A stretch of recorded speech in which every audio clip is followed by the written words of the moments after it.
Hello friends, welcome to K Guru academy. இந்த வீடியோவில் நம்ம 6ஆம் வகுப்பு முதல் பருவத்தில் உள்ள முதல் இயல், இந்த இயலில் இருக்கக்கூடிய லைன் பை லைன் கொஷின்ஸ் பார்க்க போகிறோம். ஓகேவா? அந்த இயலில் இருக்கக்கூடிய டாப் டு பாட்டம், அதாவது லைன் பை லைனாக என்னென்ன பாயிண்ட்ஸ் இருக்குது, அதில் இருக்கக்கூடிய இம்பார்ட்டன்ட் பாயிண்ட்ஸ், அப்புறம் ப்ரீவியஸ் இயரில் அதுலேருந்து என்னென்ன கொஷின்ஸ் கேட்டிருக்காங்க அப்படிங்கிற ஒரு ஃபுல் அனாலிசிஸோட ப்ளஸ் நியூ சிலபஸை பேஸ் பண்ணி உங்களுக்கு எப்படிலாம் கொஷின்ஸ் கேட்க சான்சஸ் இருக்குது அப்படிங்கிற ஃபுல் கிளாரிட்டியோட நம்ம இந்த வீடியோவை பார்க்க போகிறோம். கண்டிப்பாக வீடியோ முழுமையாக பாருங்கள். நீங்கள் ஒரு பிகினராக இருந்தாலும் சரி, இல்லை ஆல்ரெடி படிச்சுட்டு இருக்கக்கூடிய ஒரு டாப்பராக இருந்தாலும் சரி, எப்படி இருந்தாலும் இந்த வீடியோ உங்களுக்கு யூஸ்ஃபுல்லாக இருக்கும். இது உங்களுக்கு அந்த ஃபர்ஸ்ட் யூனிட்டை நல்லா ரிவிஷன் பண்ணுறதுக்கு யூஸ்ஃபுல்லாக இருக்கும் மெயினாக. ஓகேவா? இல்லை நான் படிக்கல அப்படின்னாலும் இந்த லைன் பை லைன் கொஷின்ஸை அப்படியே படிச்சிங்க.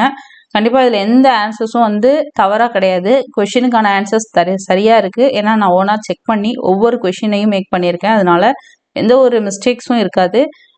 என்னால் அந்த அஷூரன்ஸ் உங்களுக்கு தர முடியும். ஓகேவா? இதே இயலை நீங்கள் டீட்டெயிலாக லைன் பை லைன் இல்லாமல் அந்த லெசனை ஸ்கூல் புக்கில் பார்த்து படிக்கணும்னு விருப்பப்பட்டீங்கன்னா 6th ஃபர்ஸ்ட் டேர்ம் ஃபர்ஸ்ட் யூனிட்டை நான் ஃபுல் எக்ஸ்பிளனேஷனோட வித் இம்பார்ட்டன்ட் பாயிண்ட்ஸை ரொம்ப கிளியராக எக்ஸ்பிளைன் பண்ணி ஒரு வீடியோ மேக் பண்ணியிருக்கேன். அதற்கான லிங்க்கை நான் இந்த வீடியோவோட டிஸ்கிரிப்ஷனில் தரேன். வேணும்னா நீங்கள் அதை யூஸ் பண்ணிக்கலாம். ஓகே, சரி. இப்போ நம்ம இந்த வீடியோவில் லைன் பை லைன் கொஷின்ஸை 1 by 1 பார்க்கலாம். ஃபர்ஸ்ட் கொஸ்டின் பாருங்க. நம்ம ஃபர்ஸ்ட் பார்க்க போறது இன்பத்தமிழ். முதல் இயல்ல நமக்கு ஃபர்ஸ்ட் இருக்கக்கூடியது என்னன்னு பார்த்தீங்கன்னா இன்பத்தமிழ். ஸோ இந்த இன்பத்தமிழ்ல லைன் பை லைன் கொஸ்டின்ஸை 1 by 1 பார்க்கலாம். ஃபர்ஸ்ட் கொஸ்டின் பாருங்க. தமிழ் மொழியினை பல விதங்களில் போற்றி பாடல்கள் பாடியவர் யார்? தமிழ் மொழியினை பல விதங்களில் போற்றி பாடல்கள் பாடியவர் பாரதிதாசன். மோஸ்ட்லி பாரதியார் பாரதிதாசன் தான் கன்ஃபியூஸ் ஆகும். ஸோ அதனால யார் யார் எதை சொல்லியிருக்காங்கிறத டிஃப்ரென்ஷியேட் பண்ணி படிச்சுட்டே வாங்க. ஓகேவா? குழந்தையை கொஞ்சுவது போல செந்தமிழுக்கு பல பெயர்களை சூட்டி மகிழ்ந்தவர் யார்? குழந்தையை எப்படி நம்ம செல்ல பெயர்களிட்டு கொஞ்சுறோமோ அதே மாதிரி நம்மளுடைய தமிழுக்கு பல பெயர்களை சூட்டி மகிழ்ந்தவர் பாரதிதாசன். ஸோ இன்ப தமிழ்ன்ற பாடத்துல அவர் நிறைய பெயர்களை தமிழுக்கு சுட்டியிருப்பாரு. அதுதான் சொல்லியிருக்காங்க. அடுத்த கொஸ்டின். தமிழுக்கு அமுதென்று பேர் என்ற வரியை பாடியவர் யார்? பாரதிதாசன். தமிழுக்கு அமுதென்ற பேர், அந்த தமிழெங்கள் அப்படின்னு சொல்லிட்டு அந்த பாடல் வரியில் வரும் இல்லையா, அதுதான் சொல்லியிருக்காங்க. ஓகே, அடுத்த கொஸ்டின் பாருங்க. அதுல இருக்கக்கூடிய சொற்பொருள். ஆக்சுவலா அந்த பாடல் வரி முழுமையா படிச்சுக்கோங்க. சாம்பிளுக்கு தான் இங்க ஒரு லைன் கொடுத்துருக்கேன். ஓகே, நிருமித்த என்ற சொல்லின் பொருள் உருவாக்கிய. நிருமித்த அப்படின்னா உருவாக்கிய. விளைவு என்ற சொல்லின் பொருள் வளர்ச்சி. சமூகம் என்ற சொல்லின் பொருள் மக்கள் குழு. அசதி என்ற சொல்லின் பொருள் சோர்வு. அசதினா சோர்வு. உயிருக்கு இணையானது என பாரதிதாசன் எதனை கூறுகிறார்? உயிருக்கு இணையானது எது என பாரதிதாசன் கூறுகிறார்? உயிருக்கு இணைன்னு சொல்லி பாரதிதாசன் சொல்றது அமுதமாகிய தமிழ். ஓகேவா? அமுதமாகிய தமிழை உயிருக்கு இணையாக பாரதிதாசன் கூறுகிறார். சமூக வளர்ச்சிக்கு அடிப்படையான தமிழ் எது போன்றது? சமூக வளர்ச்சிக்கு அடிப்படையான தமிழ் நீர் போன்றது. வளர்ச்சிக்கு நீர் போன்றது.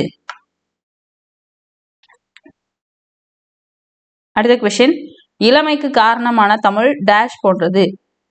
இளமைக்கு காரணமான தமிழ் பால் போன்றது. இளமைக்கு பால். நல்ல புகழ் மிகுந்த புலவர்களுக்கு கூர்மையான டேஷ் போன்ற கருவி நம் தமிழ். நல்ல புகழ் மிகுந்த புலவர்களுக்கு கூர்மையான வேல் போன்ற கருவி நம்மளுடைய தமிழ். ஓகேவா? வேல் போன்ற கருவி. அப்ப புலவருக்கு என்னவா இருக்கு நம்மளுடைய தமிழ்னு கேட்டா வேலாக இருக்கிறது.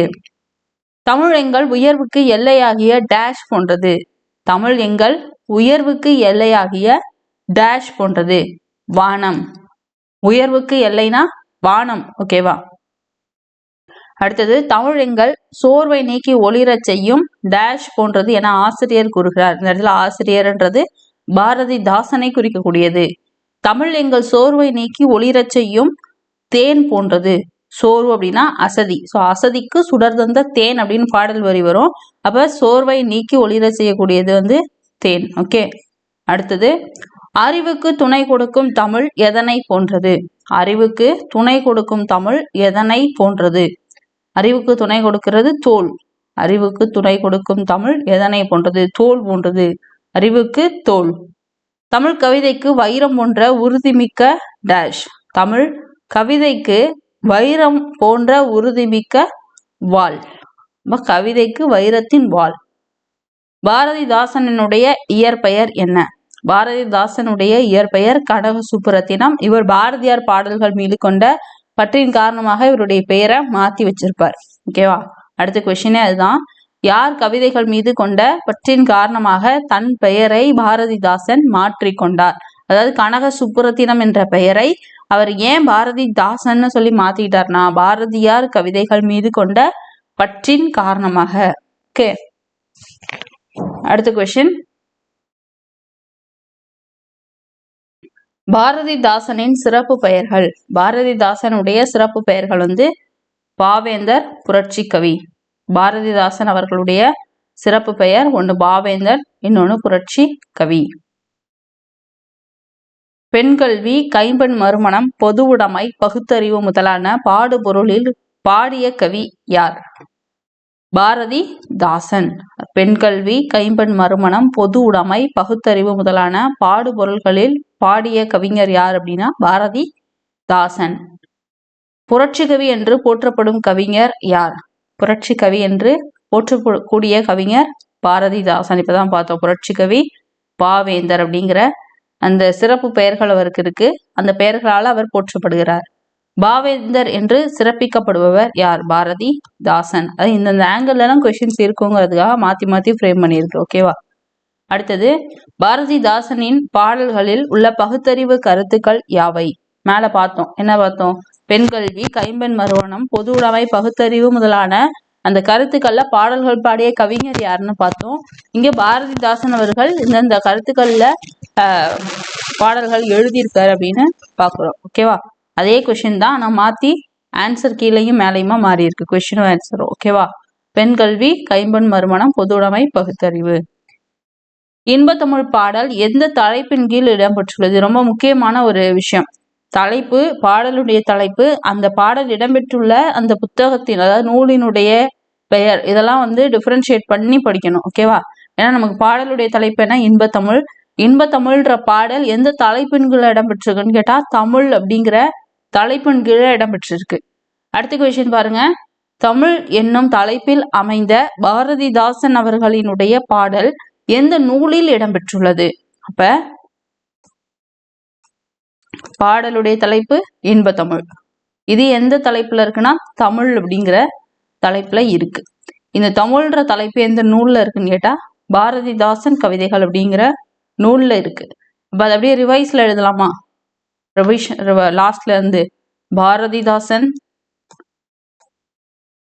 கவிதைகள் அப்படிங்கிற நூல்ல இருந்து தமிழ் அப்படின்னு ஒரு தலைப்பு இருக்கு. ஸோ அந்த தமிழ்ன்ற தலைப்புல நமக்கு இன்பத்தமிழ் அப்படிங்கிற பாடம் இருக்கு. ஓகே, அது அவ்வளவுதான். இந்த ஆர்டர்ல படிச்சுக்கோங்க. ஒண்ணு கீழே இருந்து மேல அல்லது மேல இருந்து கீழே. ஆர்டரை மாத்திரக்கூடாது. ஓகே, அடுத்த கொஸ்டின். தமிழே உயிரே வணக்கம், தாய் பிள்ளை உறவம்மா உனக்கும் எனக்கும் என்ற வரியை பாடியவர் யார்? தமிழே உயிரே வணக்கம், தாய் பிள்ளை உறவம்மா உனக்கும் எனக்கும் என்ற வரியை பாடியவர் கவிஞர் காசி ஆனந்தன். அடுத்தது நம்ம பார்க்க போறது தமிழ் கும்மி. தமிழ் கும்மி பாடலினுடைய ஆசிரியர் பார்த்தீங்கன்னா யாரு? பாவலரேறு பெருஞ்சித்திரனார். ஸோ கொட்டுங்கடி கும்மி கொட்டுங்கடி அப்படின்னு ஒரு பாடல் வரும் இல்லையா? அந்த பாடப்பகுதிக்கான லைன் பை லைன் கண்டினியூஸா நம்ம பார்க்குறோம். ஓகே, தமிழ் கும்மி என்ற பாடலை இயற்றியவர் யார்? பாடலினுடைய ஆசிரியர் யாரு? பெருஞ்சித்திரனார். கொட்டுங்கடி கும்மி கொட்டுங்கடி என்ற வரியை பாடியவர் யார்? ஸோ கொட்டுங்கடி கும்மி கொட்டுங்கடிங்கிறது தமிழ் கும்மியில வரக்கூடிய பாடல் வரி. அப்ப அதனுடைய ஆசிரியரும் யார் தான்? பெருஞ்சித்திரனார் தான். அப்ப தமிழ் கும்மியோட ஆசிரியர்னு கேட்டாலும் சரி, அந்த பாடல் வரிகளை கொடுத்து ஏதாவது ஒரு வரியை கொடுத்து அதனுடைய ஆசிரியர் யாருன்னு கேட்டாலும் சரி, யாரு? பாவலரேறு பெருஞ்சித்திரனார். அடுத்தது பாருங்க. ஊழி பலநூறு டேஷ் அறிவு ஊற்றினும் நூல் பல கொண்டதுவாம். அந்த கோடிட்ட இடத்த நிரப்ப சொல்லியிருக்காங்க. ஊழி பலநூறு கண்டதுவாம் அறிவு ஊற்றினும் நூல் பல கொண்டதுவாம் அப்படிங்கிறது தான் இந்த பாடல் வரி. அடுத்தது, ஆழிப்பெருக்கு என்பதன் பொருள் என்ன?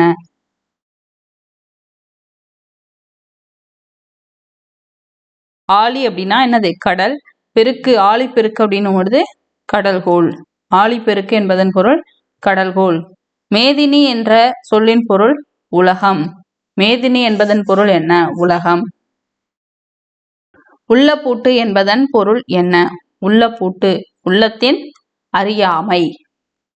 ஊழி என்பதன் பொருள் என்ன? நீண்டதொரு காலப்பகுதி. ஊழி என்பதன் பொருள் நீண்டதொரு காலப்பகுதி. பெருஞ்சித்திரனாரினுடைய இயற்பெயர் என்ன?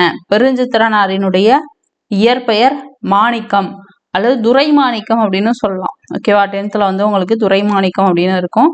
ஸோ அதை மட்டும் நோட் பண்ணிக்கோங்க. பெருஞ்சித்திரனாரின் சிறப்பு பெயர் என்ன? ஃபர்ஸ்ட் நம்ம பார்த்தது இயற்பெயர். இந்த டிஃபரன்சியேஷனும் தெரியணும். ஓகேவா? சிறப்பு பெயர் பார்த்தீங்கன்னா பாவலரேறு அப்படிங்கிறது தான் அவருடைய சிறப்பு பெயர். அவர் நம்ம பாவலரேறு பெருஞ்சித்திரனார் அப்படின்னு சொல்லி அழைப்போம். அடுத்தது, பெருஞ்சித்திரனாரினுடைய நூல்கள் யாவை? கனிச்சாறு, கொய்யாக்கனி, பாவிய கொத்து, நூறாசிரியம். கனிச்சாறு, கொய்யாக்கனி, பாவிய கொத்து, நூறாசிரியம் இதெல்லாம் பெருஞ்சித்திரனாரினுடைய நூல்கள்.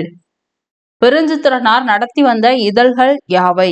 அவர் 3 இதழ்கள் நடத்தியிருப்பாரு. அது என்னன்னா தென்மொழி, தமிழ்ச்சிட்டு, தமிழ் நிலம்.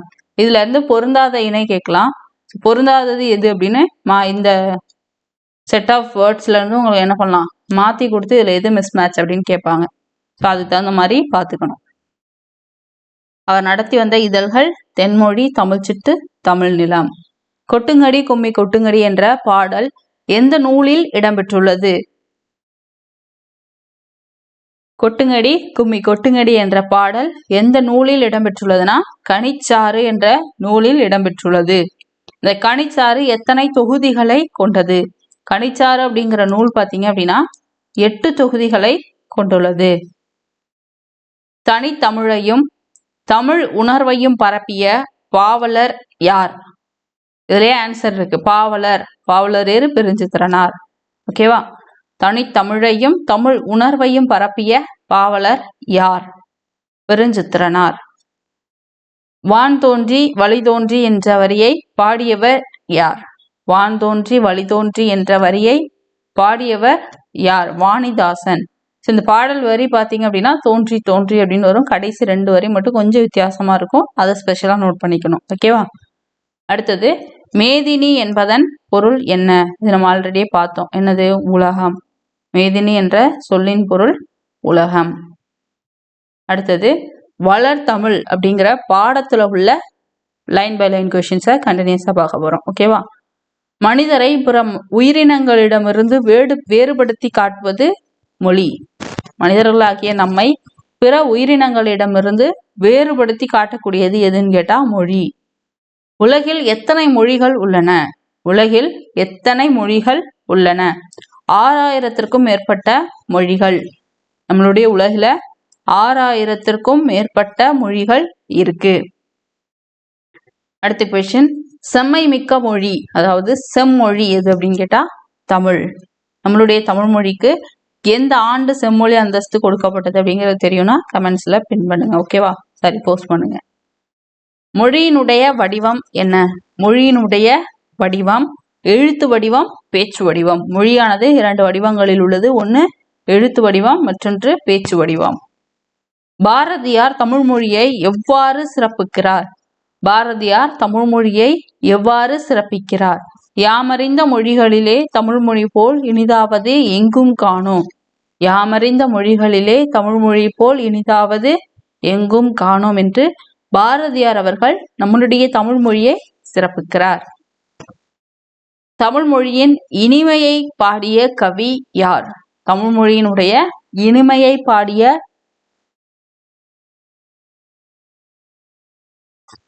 கவி யார்? பாரதியார். தமிழ் மொழியினுடைய இனிமையை அவர் பாடியிருக்காரு. என்னன்னு பாடியிருக்காரு? யாமறிந்த மொழிகளிலே தமிழ் மொழி போல் இனிதாவது எங்கும் காணோம். அதுக்கு அர்த்தம் என்னன்னா, அவர் தெரிஞ்சுக்கிட்ட மொழிகளிலே தமிழ் மொழி மாதிரி இனிமையான ஒரு மொழி அவர் பார்த்ததே இல்லைங்கிறது தான். ஓகேவா? அப்ப இனிமையை தான் அவர் அந்த பாடல்கள்ல சொல்லியிருப்பார். ஓகே. அடுத்தது, என்று பிறந்தவள் என்று உணராத என்ற பாடல் வரியை பாடியவர் யார்? இந்த பாடல் வரி பார்த்தீங்க அப்படின்னா, என்று பிறந்தவள் என்று உணராத இயல்பினலாம் எங்கள் தாய் அப்படின்னு இருக்கும். அந்த இடத்துல நம்மளுடைய தமிழ் மொழியினுடைய தொன்மையை பத்தி பாரதியார் சொல்லியிருப்பார். இந்த வரியினுடைய ஆசிரியர் பாரதியார். என்று பிறந்தவள் என்று உணராத என்ற வரியை பாடியவர் பாரதியார். தமிழில் மிக பழமையான நூல் எது? தமிழில் மிக பழமையான நூல் தொல்காப்பியம். மிகவும் தொன்மையான மொழி எது? மிகவும் தொன்மையான மொழி நம்மளுடைய தமிழ் மொழி. தமிழில் உள்ள எழுத்துக்கள் யாவை? ஒரு நிமிஷம். தமிழில் உள்ள எழுத்துக்கள் உயிரெழுத்து மெய்யெழுத்து. அதாவது உயிர் மெய். தமிழில் உள்ள எழுத்துக்களை உயிர் மெய்ன்னு சொல்லி பிரிக்கிறாங்க. அப்புறம் இந்த உயிரெழுத்தும் மெய்யெழுத்தும் இணைகிறதுனால நமக்கு உயிர்மெய் எழுத்து தோன்றும். அதெல்லாம் அப்புறம் பார்க்கலாம். வளஞ்சுழி எழுத்துக்கள் எவை? வளஞ்சுழி எழுத்துக்கள் அ, ஏ, ஔ, ந, ஞ. இடஞ்சுழி எழுத்துக்கள் எவை? ட, ய, ல. இடஞ்சுழி எழுத்துக்கள் ட, ய, ல. வடஞ்சுழி எழுத்து இடஞ்சுழி எழுத்து இதை ஞாபகம் வச்சுக்கிறதுக்கு நான் ஆல்ரெடி உங்களுக்கு சொல்லியிருக்கேன். ரவுண்டு போட்டு, அதாவது முட்டை போட்டு அந்த வார்த்தை அந்த எழுத்து ஆரம்பிக்குது அப்படின்னா அதை நம்ம வடஞ்சுழி எழுத்து அப்படின்னு சொல்லுவோம். இதுவே ஒரு ஒன்று, அதாவது ஒரு கோடு போட்டு அந்த வார்த்தை மறுபடியும் வார்த்தைன்னு சொல்றேன், அந்த எழுத்து ஆரம்பிக்குது அப்படின்னா அதை நம்ம என்ன சொல்லுவோம்? இடஞ்சுழி எழுத்து அப்படின்னு சொல்லுவோம். அப்ப ஒரு ரவுண்டு போட்டோ அல்லது முட்டை போட்டோ ஆரம்பிக்கிறத வடஞ்சுழி எழுத்துனும், அதே மாதிரி ஒரு கோடு அல்லது ஒண்ணுன்னு போட்டு ஆரம்பிக்கக்கூடிய அந்த எழுத்தை நம்ம இடஞ்சுழி எழுத்து அப்படின்னும் மென்ஷன் பண்றோம். ஓகே.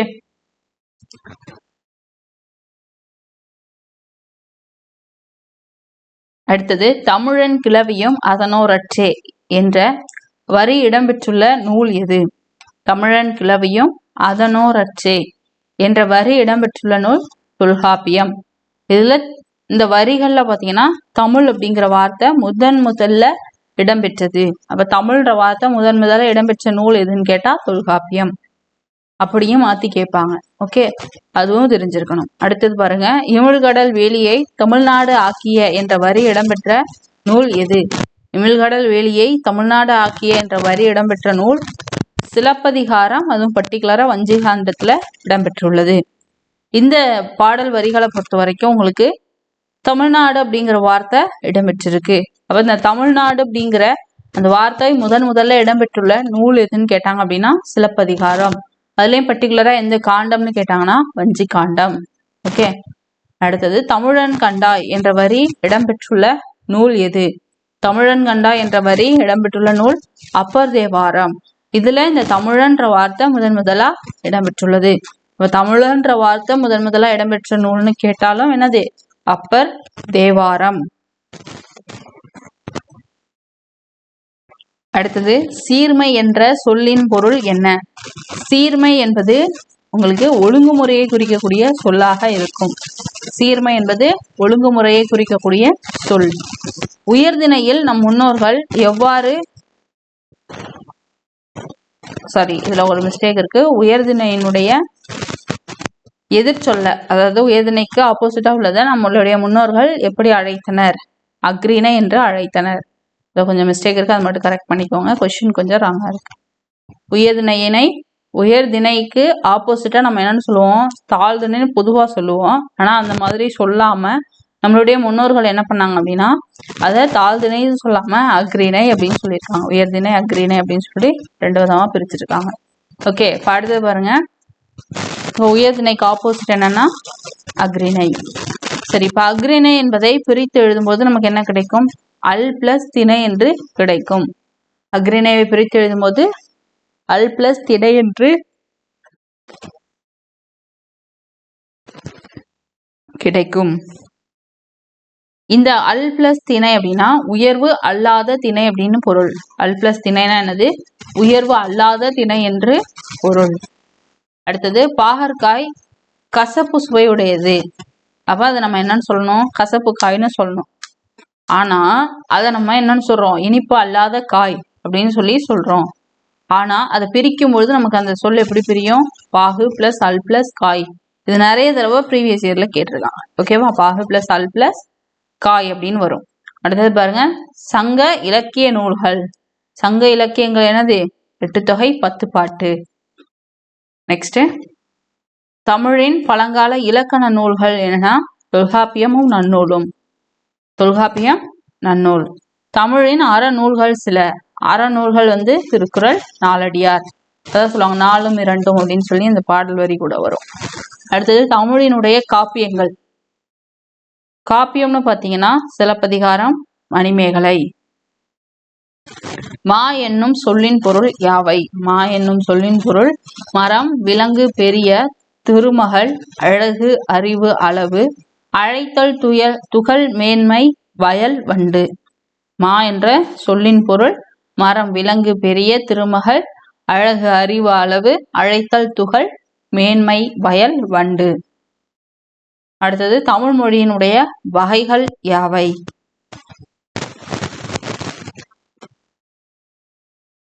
தமிழ் மொழியே நம்ம 3 வகையா பிரிக்கிறோம். ஒண்ணு இயல் தமிழ், இன்னொன்னு இசைத்தமிழ், 3வது நாடக தமிழ். இயல் தமிழ் அப்படிங்கிறது என்ன? இயல், அதாவது நம்ம எழுதுறது, உரைநடை, கவிதை வடிவம்னு படிக்கிறது எல்லாமே இயல்ல தான் வரும். இந்த இயல் தமிழ் நம்மளுடைய எண்ணத்தை வெளிப்படுத்தக்கூடியதாக இருக்கும். இசைத்தமிழானது நம்மளது உள்ளத்தை மகிழ்விப்பதாக இருக்கும். நாடக தமிழானது நம்மளுடைய உணர்வுகளில் கலந்து அந்த உணர்வை வெளிப்படுத்தக்கூடியதாக இருக்கும். தமிழ் கவிதையினுடைய வடிவங்கள் யாவை? தமிழ் கவிதையினுடைய வடிவங்கள் துளிப்பா, புதுக்கவிதை, கவிதை, செய்யுள். தமிழ் கவிதை வடிவங்கள் துளிப்பா, புதுக்கவிதை, கவிதை, செய்யுள். தமிழ் உரைநடை வடிவங்கள் யாவை? தமிழினுடைய உரைநடை வடிவங்கள் கட்டுரை, புதினம், சிறுகதை. தமிழ் உரைநடை வடிவங்கள் கட்டுரை, புதினம், சிறுகதை. தற்போது நடைமுறை வடிவங்கள், அதாவது தற்போது நடைமுறையில இருக்கக்கூடிய வடிவங்கள் அறிவியல் தமிழ், கணினி தமிழ். தற்போது நடைமுறையில் இருக்கக்கூடிய வடிவங்கள் அறிவியல் தமிழ், கணினி தமிழ். தாவரத்தினுடைய இலை பெயர்கள். தாவரங்கள் இருக்கு, அதற்கான இலை பெயர்களை ஒரு பாக்ஸ்ல கொடுத்திருப்பாங்க.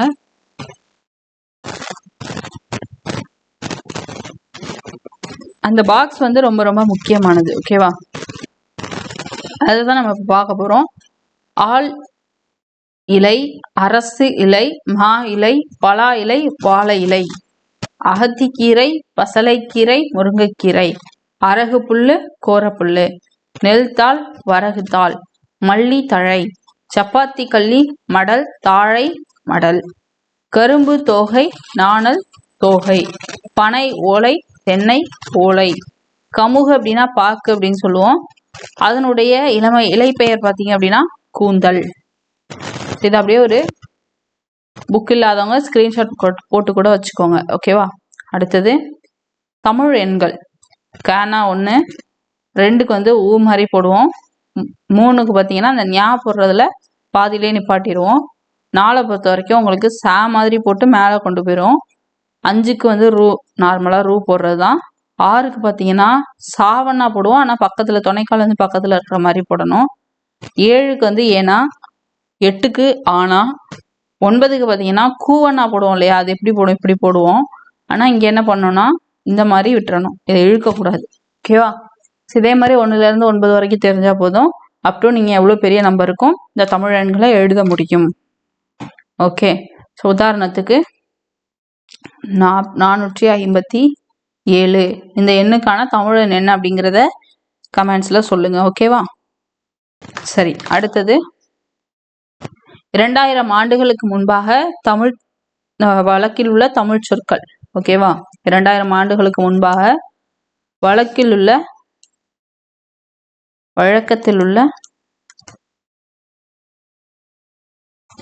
தமிழ் சொற்கள் அது என்னென்னு பார்க்கலாம்.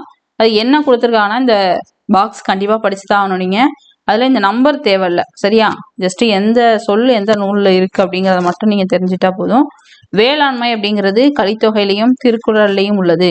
இந்த பாக்ஸை நீங்கள் ஏதாவது ஷார்ட்கட் வச்சு படிச்சுக்கலாம். ஒரே ஒரு ஹிண்ட் மட்டும் சொல்கிறேன், இது ஆல்ரெடி நான் எக்ஸ்ப்ளனேஷன் வீடியோலேயே சொல்லியிருக்கேன், அதில் வேணால் நீங்கள் கோ த்ரூ பண்ணிக்கோங்க. ஓகேவா? ஜஸ்ட் நான் இப்போ ரீட் பண்ணிட்டு மட்டும் போகிறேன். ஓகே, அந்த எக்ஸ்ப்ளனேஷனோட வீடியோ வந்து அந்த வீடியோக்கான லிங்க்கை வந்து இந்த வீடியோவோட டிஸ்கிரிப்ஷனில் தரேன், செக் பண்ணிக்கோங்க. ஓகே, சரி. உழவர் அப்படின்னா நற்றிணை, பாம்பு வந்து குறுந்தொகை, வெள்ளம் 18, முதலை குறுந்தொகை, கோடை அப்படிங்கிறது அகநானூறு, உலகம் அப்படிங்கிறது தொல்காப்பியம், கிளவியாக்கம் திருமுருகாற்றுப்படை 3 இடங்கள்ல வருது, மருந்து அப்படிங்கிறது அகநானூறு திருக்குறள், நெக்ஸ்ட் ஊர் தொல்காப்பியம், அகத்திணையியல், அன்பு அப்படிங்கிறது பார்த்தீங்கன்னா தொல்காப்பியம், களவியல் திருக்குறள், உயிர்ங்கிறது தொல்காப்பியம், கிளவியாக்கம் திருக்குறள், மகிழ்ச்சி அப்படிங்கிறது தொல்காப்பியம், கற்பியல் திருக்குறள், மீன் அப்படின்னா குறுந்தொகை, புகழ் அப்படின்னா தொல்காப்பியம், வேற்றுமையியல், அரசு திருக்குறள், செய் குறுந்தொகை, செல் தொல்காப்பியம், புறத்திணையியல், பார் பெரும்பானாற்றுப்படை, ஒழி தொல்காப்பியம், கிளவியாக்கம், முடி தொல்காப்பியம், வினையியல். ஸோ இந்த 20 சொற்களையும் பார்த்து கொள்ளுங்கள். ஓகே, அடுத்தது நீண்ட நீண்ட காலம் நீ நீடு வாழ வேண்டும், வானம் தீண்ட தூடம் நீ வளர்ந்து வாழ வேண்டும் அப்படின்னு சொல்லிட்டு ஒரு பர்த்டே சாங் இருக்கும் இல்லையா, யூஸ்வலா எல்லாருமே கேட்டிருப்போம். அந்த பாடலோட ஆசிரியர் யார் அப்படின்னா அறிவுமதி. நீண்ட நீண்ட காலம் நீ நீடு வாழ வேண்டும் என்ற வரியை பாடியவர் அறிவுமதி. உலக உயிர்களை ஓர் அறிவு முதல் 6 அறிவு வரை வகைப்படுத்தியவர் யார்? உலக உயிர்களை ஓர் அறிவு முதல் 6 அறிவு வரை வகைப்படுத்தியவர் தொல்காப்பியர். ஸோ இந்த கண்டென்ட் எல்லாம் வந்து எங்க வரும்னா கனவு பழித்தது அப்படின்னு ஒரு கடிதம் இருக்கும் இல்லையா, ஸோ அதற்கு கீழே வரக்கூடியதுதான். இதை நான் செப்பரேட்டா அந்த இடத்துல போட்டு காமிக்கல, பட் நீங்க டிஃப்ரென்ஷியேட் பண்ணிக்கோங்க. ஓகே, இவ்வுலகம் எதனால் ஆனது? இவ்வுலகம் நீர், நெருப்பு, காற்று, ஆகாயம், நிலம் என்ற 5ம் கலந்தது. ஸோ இந்த 5ம் கலந்தது தான் இந்த உலகம்னு சொன்னது யாருன்னு கேட்டாலும் தொல்காப்பியர் தான். ஓகே, அடுத்தது பாருங்க, கடல் நீர் ஆவியாகி மேகமாகும். கடல்ல இருக்கக்கூடிய நீரானது ஆவியாகி மேகமாக மாறும். பின் அந்த மேகமானது குளிர்ந்து மழையை பொழியும். அந்த மேகமானது குளிர்ந்து மழையை பொழியும். இந்த அறிவியல் செய்தி பழங்கால நூல்கள்ல இடம்பெற்றிருக்கு. அது என்னென்ன நூல்கள் அப்படின்னா முல்லைப்பாட்டு, பரிபாடல், திருக்குறள், கார் 40, திருப்பாவை. இந்த நூல்களை நோட் பண்ணிக்கோங்க. ஓகே, அடுத்தது நிலம், தீ, நீர், வளி, விழி கிடையாது, வளி, வளி விசும்பொடு 5ம் என்ற வரி இடம்பெற்றுள்ள நூல் எது? இந்த 5ம் எங்க இடம்பெற்றிருக்குன்னா தொல்காப்பியத்துல இடம்பெற்றிருக்கும். இதனுடைய ஆசிரியர் தொல்காப்பியர். ஓகே,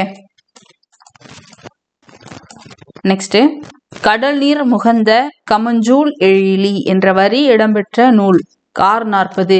கடல் நீர் முகந்த கமஞ்சூல் எழிலி என்ற வரி இடம்பெற்றது கார் 40.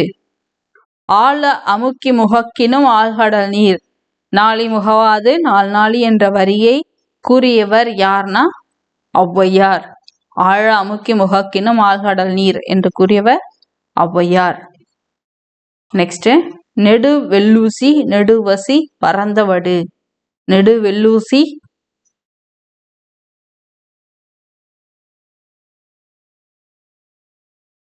நெடுவெள்ளூசி நெடுவசி பரந்தவடு என்ற வரி இடம்பெற்றுள்ள நூல் எது?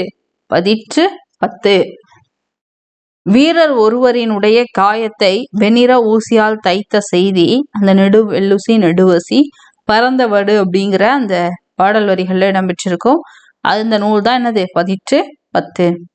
ஸோ அப்ப அதுல என்ன செய்தி இருக்கு, அப்புறம் அது பாடல் வரி என்ன, அந்த வரி இடம்பெற்றுள்ள நூல் என்ன அப்படிங்கிற இத்தனை விஷயங்களும் தெரிஞ்சிருக்கணும். அடுத்தது பாருங்க, கோட்சுரா எரிந்தன சுருங்கிய என்ற வரி இடம்பெற்ற நூல் எது? கோட்சுரா எரிந்தன சுருங்கிய நரம்பின் முடிமுதிர் பரதவர் என்ற வரி நற்றிணையில இடம்பெற்றிருக்கும். ஓகே, அடுத்தது சுறாமீன் தாக்கியதால் ஏற்பட்ட புண்ணை நரம்பினால் தைத்த செய்தி கூறும் நூல் நற்றிணை. ஸோ கோட்சுரா இதுலதான் இந்த செய்தியானது இடம்பெற்றிருக்கும். அடுத்தது பாருங்க, திருவள்ளுவ மாலையில் கபிலர் எழுதிய வரி என்ன? திருவள்ளுவ மாலையில கபிலர் அவர்கள் ஒரு வரி எழுதியிருக்காரு. அது என்னன்னா, திணையளவு போதா சிறுபுல் நீர் நீண்ட பனையளவு காட்டும் என்ற இந்த வரிதான். அடுத்தது இஸ்ரோவின் தலைவர் யார்? இஸ்ரோவின் தலைவர் சிவன். தற்பொழுதைய தலைவரை நோட் பண்ணிக்கணும். ஓகே, முன்னாள் அல்லது மேனாள் குடியரசுத் தலைவர் டாக்டர் APJ அப்துல் கலாம். இஸ்ரோ அறிவியல் அறிஞர் யார்? இஸ்ரோவினுடைய அறிவியல் அறிஞர் doctor Mylswamy Annadurai. Okay, next Tamil எழுத்துக்களின் வகையும் தொகையும். இது பார்த்தீங்கன்னா ஒரு முக்கியமான இலக்கண பகுதி. அதில் இருக்கக்கூடிய லைன் பை லைன் கொஷின்ஸை பார்க்கலாம். ஓகே, ஃபர்ஸ்ட் பாருங்க. தமிழ் மொழியின் இலக்கண வகைகள் யாவை? தமிழ் மொழியினுடைய இலக்கண வகைகள் 5. அது என்னென்னா எழுத்து, சொல், பொருள், யாப்பு, அணி. தமிழ் மொழியின் இலக்கண வகைகள் எத்தனை எத்தனை அப்படின்னு கேட்டா 5 வகைகள். அது என்னென்னு கேட்டா எழுத்து, சொல், பொருள், யாப்பு, அணி. ஒளி வடிவமாக எழுதப்படுவதும் எழுப்பப்படுவதும் ஒளி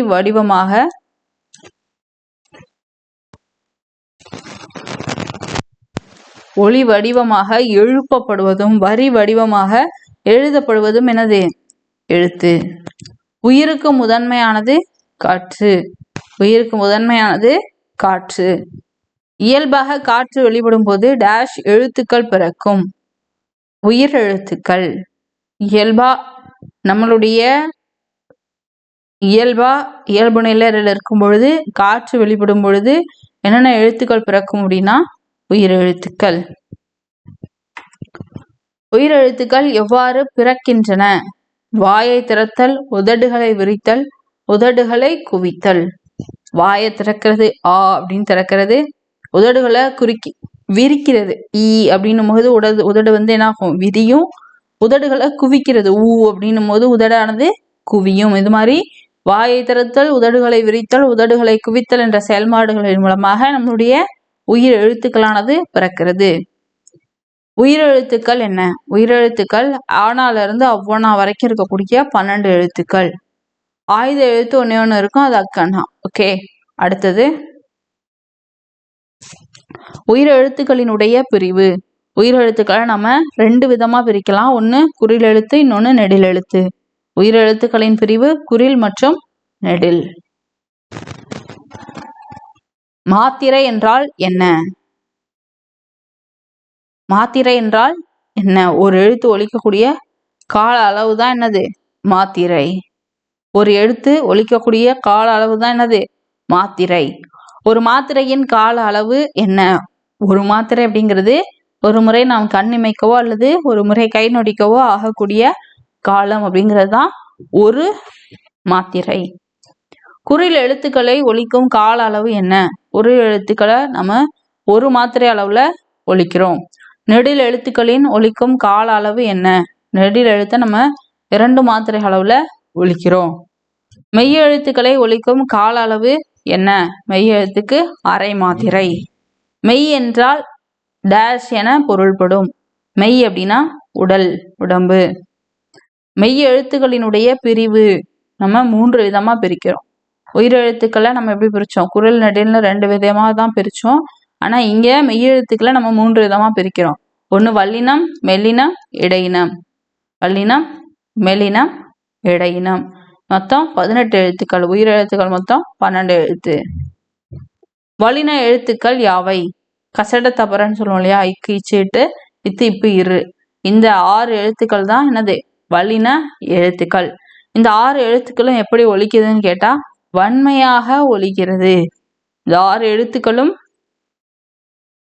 வன்மையாக ஒலிக்கிறது. மெல்லின எழுத்துக்கள் யாவை? மெல்லின எழுத்துக்கள் இங்க புள்ளி வரும். இஞ்சு, இன்னு, இம்மு, இன்னு.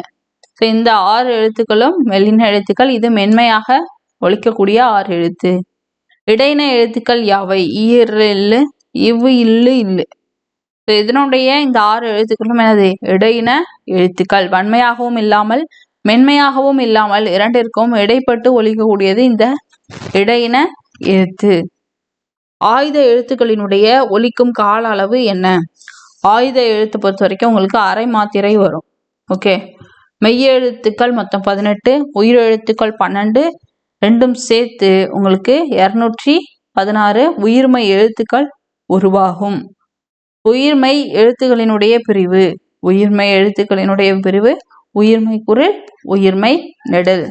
இது ஃபர்ஸ்ட் உயிர்மை எழுத்துனா என்னன்னு தெரியணும். அது தெரிஞ்சாதான் என்ன தெரியணும்? உயிர்மை குரில்னா என்ன, உயிர்மை நெடில் தான் என்னன்றது நமக்கு தெரியும். ஓகே, இது ரொம்ப ரொம்ப முக்கியமானது. நிறைய தடவை ப்ரீவியஸ் இயர்ல கேட்டது என்ன அப்படின்னா, ஏதாவது ஒரு பெயர் அல்லது பெயர்னு சொல்றதை விட ஒரு வார்த்தை கொடுத்துட்டு அதற்கான மாத்திரை அளவு கேட்பாங்க.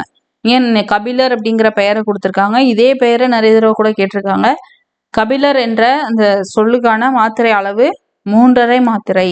எப்படி க வந்து குரில் 1, பி வந்து குரில் 2, ல குரில் 3, இருங்கிறது மெய்யெழுத்து, அதனால அங்கே அரை வரும். ஸோ எல்லாத்தையும் கூட்டினோன்னா நமக்கு 3½ வரும். இதுவே இந்த இடத்துல ஏதாவது ஒரு நெடில் எழுத்து இருந்ததுன்னா அதனுடைய மாத்திரை அளவு 2ஆ மாறிடும். ஸோ இதை பொறுத்து உங்களுடைய நேம் என்னவா இருந்தாலும் சரி, உங்கள் நேம் ஃபுல்லாக எழுதிக்கோங்க. உங்கள் நேமுக்கான மாத்திரை அளவு என்னங்கிறத கண்டுபிடிச்சு கமெண்ட்ஸில் சொல்லுங்கள். ஓகே, அடுத்தது பழமொழியினுடைய சிறப்பு என்ன? சுருங்க சொல்வது. பழமொழியினுடைய சிறப்பு சுருக்கமாக சொல்வது. நோயற்ற வாழ்வை தருவது. நோயற்ற வாழ்வை தருவது சுத்தம். உழைப்புக்கு அடிப்படை. உழைப்புக்கு அடிப்படை எதுனா உடல் ஆரோக்கியம். நெக்ஸ்ட் கலைச்சொல். கலைச்சொல்லை பொறுத்த வரைக்கும் ஆல்ரெடி நம்ம 6th இருந்து 12th வரைக்கும் ஸ்டாண்டர்ட் வைஸ் கம்ப்ளீட் பண்ணியாச்சு. ஸோ அதோட வீடியோ லிங்க்கும் நான் இந்த வீடியோட டிஸ்கிரிப்ஷனில் கொடுக்குறேன். கோத்ரூ பண்ணுங்கள். கலைச்சொற்களை படிச்சுட்டு திரும்ப திரும்ப ரிவிஷன் பண்ணுங்கள்.